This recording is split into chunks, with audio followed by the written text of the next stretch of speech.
Hi there. Thank you very much for playing The Beginner's Guide. My name is Davey Wreden. I wrote The Stanley Parable, and while that game tells a pretty absurd story, today I'm going to tell you about a series of events that happened between 2008 and 2011. We're going to look at the games made by a friend of mine named Coda. Now, these games mean a lot to me. I met Coda in early 2009 at a time when I was really struggling with some personal stuff, and his work pointed me in a very powerful direction. I found it to be a good reference point for the kinds of creative works that I wanted to make. So just to start you off, this is, I think, the first game he ever made. It's a level for Counter-Strike. You can walk around here, by the way. And mostly it's just Coda learning the basics of building a 3D environment.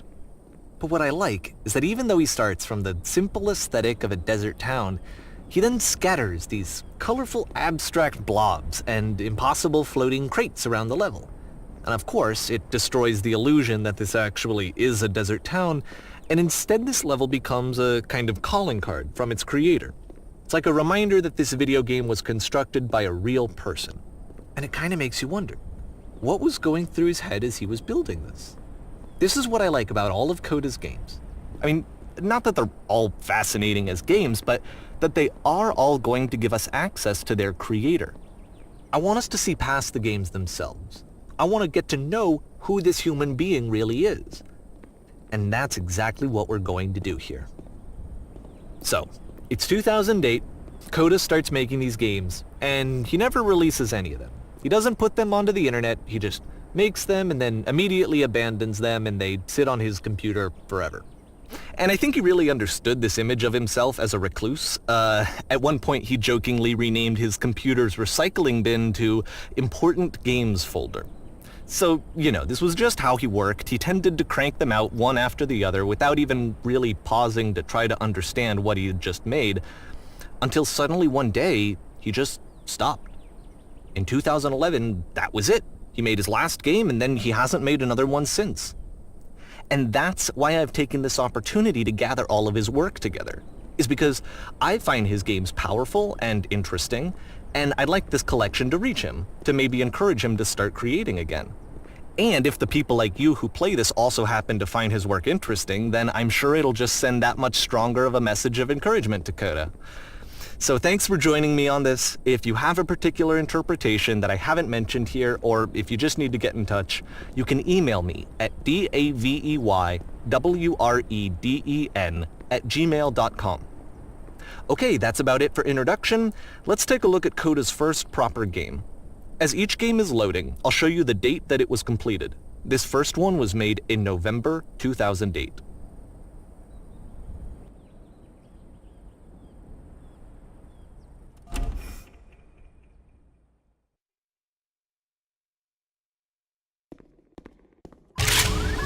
Warning.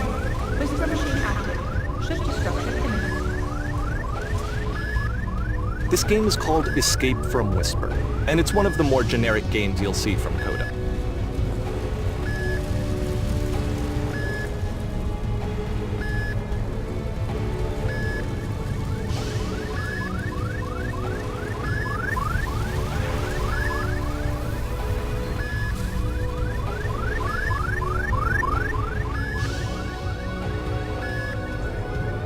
Security call breached. Hostile alien life forms inbound. It kinda looks like this game was abandoned mid-development. For instance, you have this gun, which you'd think would indicate that there are supposed to be monsters or enemies somewhere, but then clearly there are no enemies anywhere.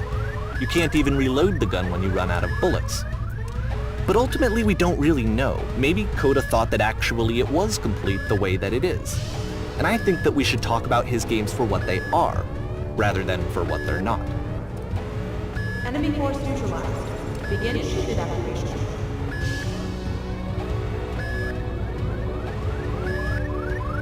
I love how you can see the bottom of the universe from this room.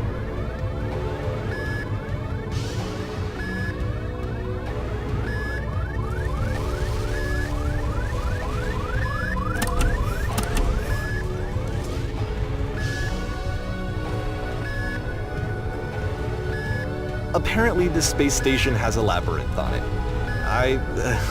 Sure, I don't know. There's really no reason for it that I've ever been able to discern, so in the interest of time, I'm just gonna skip you on past it. Okay, this is the part that's interesting.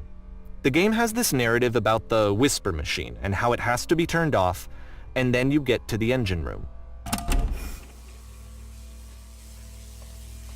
Hey, you there, in the engine room.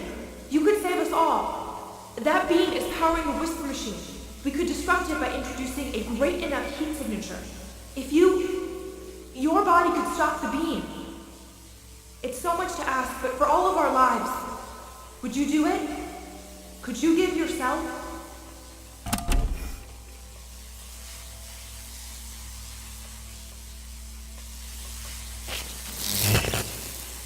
Let me pause here for a second.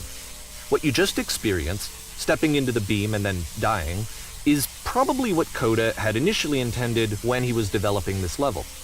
But when he first compiles and plays it, something goes wrong. There's a bug somewhere. And this is what happens instead.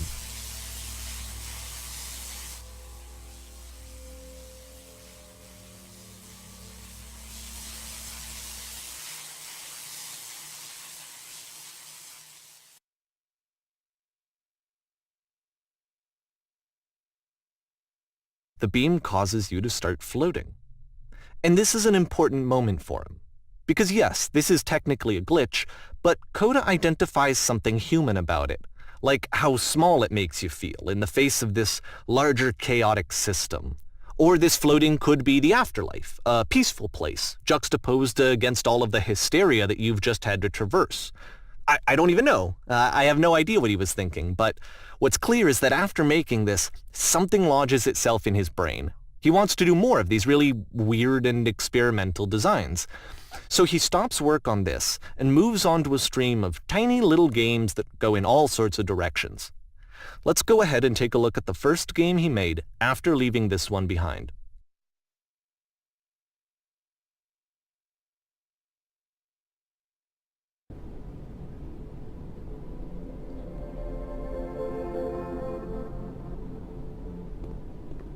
Yep, in this game you can only walk backwards.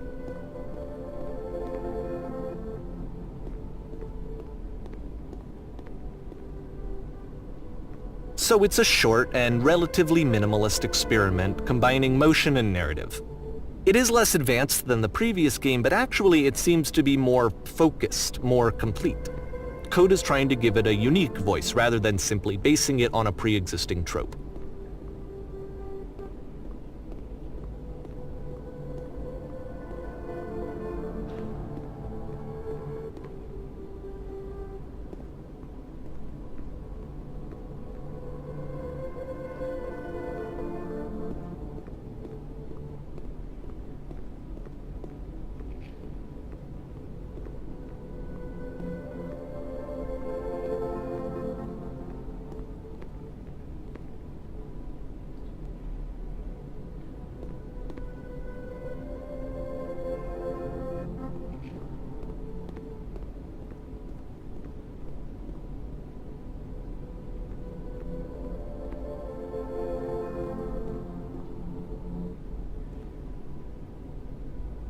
It's a short little thought, it says what it wants to say, and then it ends.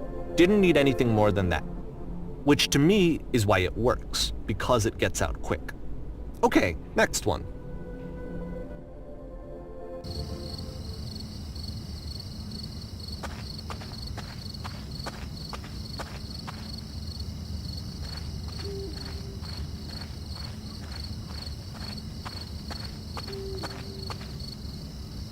And that's it. Okay, the meaning of this game won't be clear just yet. Please be patient with me for a few more games and I promise you'll see what makes it interesting.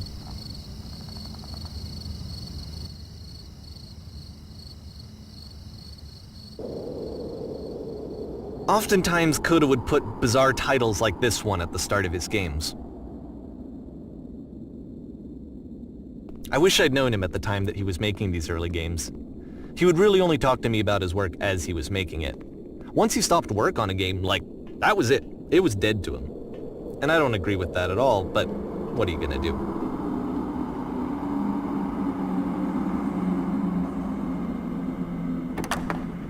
Once you've been slowed to an absolute crawl, the door at the top of the stairs opens. So why, if Coda's not showing these games to anyone, why bother opening the door at all? Well, to show you, I'm modifying the game here so that when you press enter, it'll bring you back up to full speed so you can enter the door for yourself.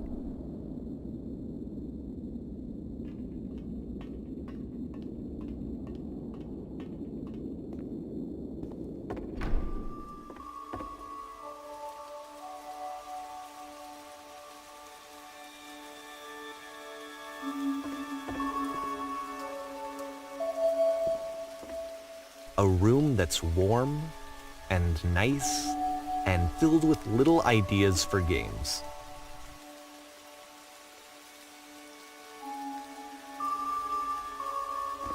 Coda would often tell me that he didn't mind if people thought of him as cold or distant. He said that he knew that he was actually a vibrant and compassionate person, but that it takes time to really see that. It can be a very slow climb to get there.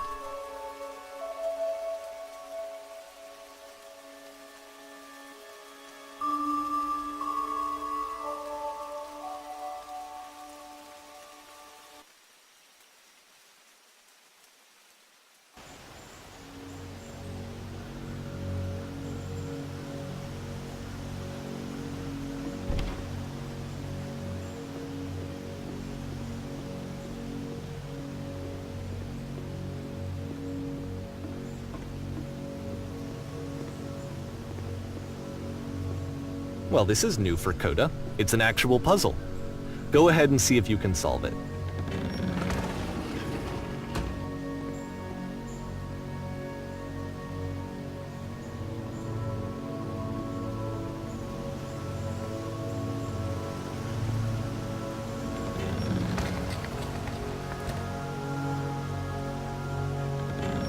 Don't forget that solution, because we're going to see this puzzle again soon. We're going to see it a lot.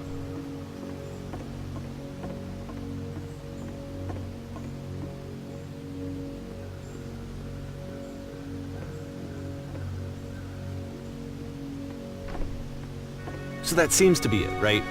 You walk down a corridor, you solve a puzzle, you get to the end. Simple enough. Alright, now I'm going to modify the game again so that when you press enter, it'll remove all of the walls from this room.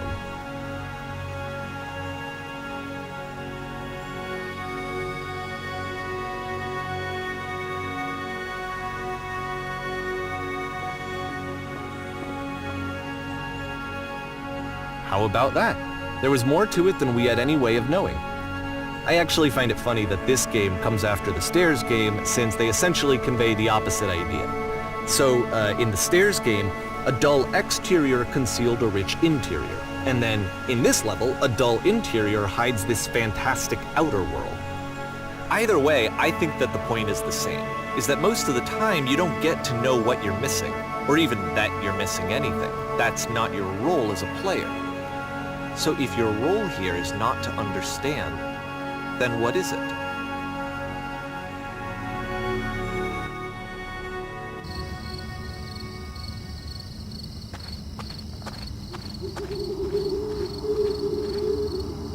Aha!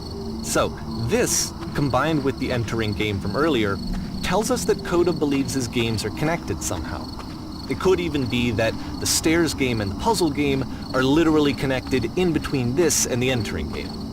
There's a bigger picture that all of his games are meant to play a role in, some larger meaning that we won't be able to grasp until we've seen all of them. And once we have, we can step back and start to understand what exactly that bigger picture is.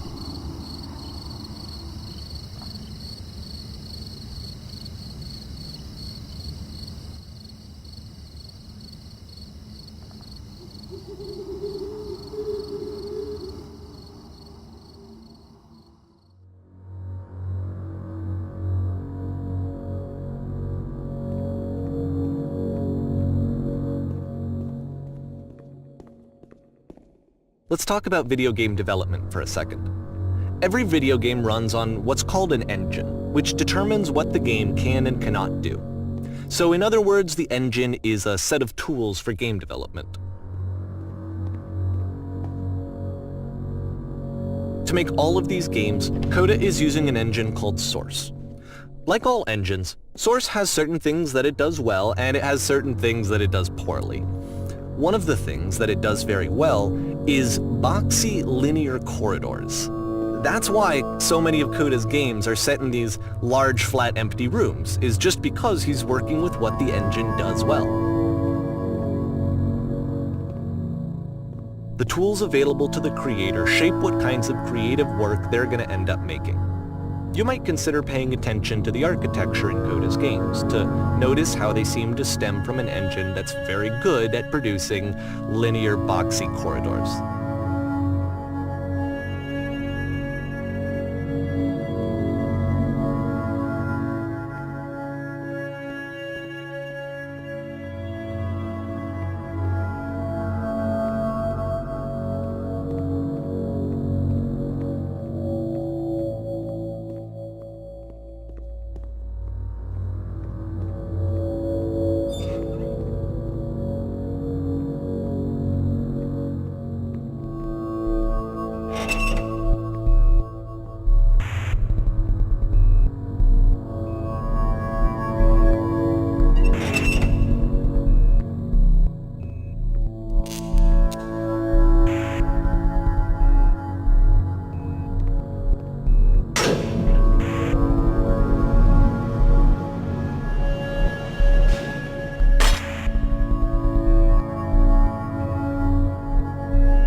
This prison, funny enough, in Coda's original design, the doors stayed shut for a full hour before letting you go. If you don't mind, I think we're gonna skip that. This is something that he and I used to argue about a lot. You know, whether a game ought to actually be playable, whether it means anything if no one can get through it. And I would always defend that, you know, all this work goes into the game, why not make it playable and accessible? And so we just got into heated arguments over it, and there was one time that after one of these conversations, he went home, and a day or two later, he sent me a zip file entitled Playable Games that was full of hundreds of individual games, each of which was just an empty box that you walked around in and nothing else. Believe me, I played every single one of those just to find out if there was like a gag hidden somewhere. There wasn't.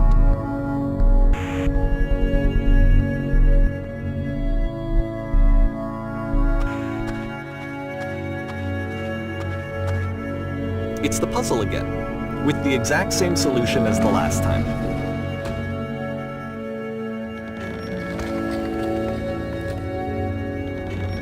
There's still no clear indication of what makes this puzzle so special that Coda is going to return to it over and over. But I promise I'll share with you my interpretation very shortly.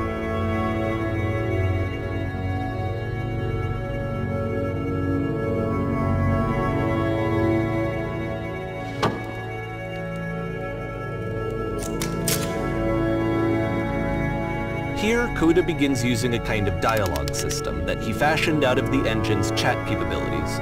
Use the 1, 2, 3 buttons on your keyboard to respond.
and so we make one last descent down to the final floor of the level.